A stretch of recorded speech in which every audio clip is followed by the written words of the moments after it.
Bekas Perdana Menteri Tun Dr. Mahathir Mohamad menggesa Menteri Besar Kedah Muhammad Sanusi Magno membuktikan bahawa terdapat saman yang berjumlah hampir 1 bilion ringgit yang dikemukakan syarikat pembalakan sebelum ini sekiranya kerajaan negeri tidak membuka semula konsesi balak. Terdahulu, media tempatan melaporkan Muhammad Sanusi berkata kerajaan negeri Kedah sedia mempertimbang untuk membuka semula konsesi balak kepada syarikat tertentu susulan keputusan kerajaan negeri pimpinan Pakatan Harapan yang membatalkannya. Ini berikutan keputusan Menteri Besar ketika itu, Mukhlis Mahathir, yang pada Mac lalu mewartakan Ulu Muda sebagai hutan simpan dan kawasan tadahan air. Setiausaha akhbar kepada Menteri Besar Kedah Muhammad Mat Yakim kemudiannya tampil dan menjelaskan bahawa Muhammad Sanusi Magno hanya melontarkan cadangan bagi menyelesaikan masalah peninggalan pentadbiran kerajaan Pakatan Harapan. Isteri kepada mangsa yang maut akibat dilanggar pemandu mabuk dalam kejadian Isnin lalu memohon hukuman setimpal dikenakan terhadap pemandu yang telah menyebabkan kemalangan sehingga meragut nyawa suaminya itu. Zeti Haryanti Hassan, 42 tahun berkata pihaknya meminta kerajaan memperkasakan undang-undang berkait isu pemandu di bawah pengaruh alkohol dengan menambah baik undang-undang dan peraturan berkaitan. Dalam pada itu, beliau yang masih trauma dengan pemergian suaminya berharap supaya masyarakat mengambil iktibar daripada kejadian ini dan meminta semua pengguna jalan raya agar bertanggungjawab terhadap nyawa sendiri dan orang lain.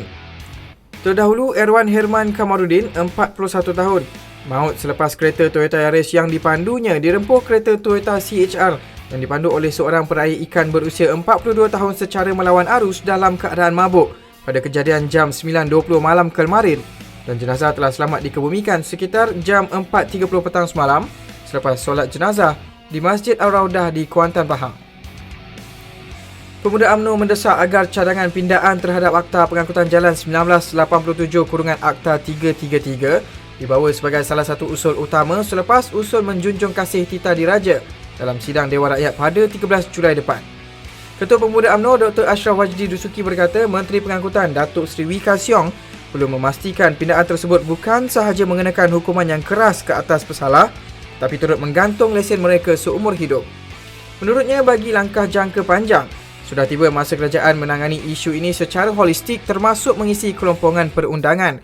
Dalam pada itu, beliau berkata Pemuda UMNO mencadangkan agar satu jawatan kuasa khas yang terdiri daripada beberapa kementerian dan kerajaan negeri bagi menilai serta menggubal undang-undang baru mengawal sedia penjualan dan pengambilan minuman keras ditubuhkan.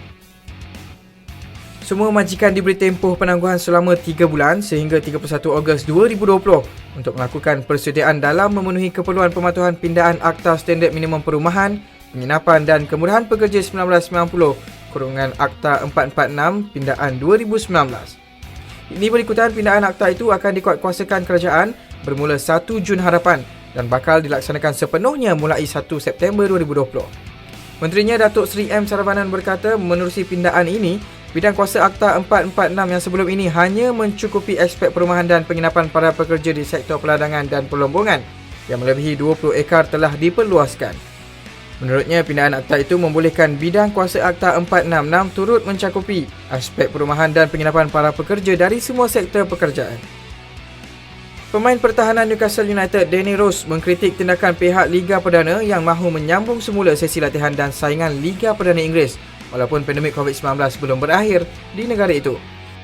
Menurutnya, pemain seolah-olah dijadikan tikus makmal untuk memberikan keuntungan dan hiburan kepada pihak lain ketika wabak ini masih menular. Terdahulu, seramai 6 pemain EPL disahkan positif COVID-19 dalam satu ujian yang dijalankan dan kini sedang dikuarantinkan. Ia sekaligus memberikan tamparan hebat kepada pihak Liga Perdana Inggeris yang telah membuat keputusan membenarkan setiap pasukan kembali berlatih dan dalam masa sama mahu menyambung semula saingan Liga pada 12 Jun ini. Teruskan setia bersama Sinar Harian di portal Facebook, Instagram, Twitter dan YouTube. Dan jangan lupa untuk muat turun aplikasi Sinar Harian bagi mengikuti perkembangan semasa dalam serta luar negara.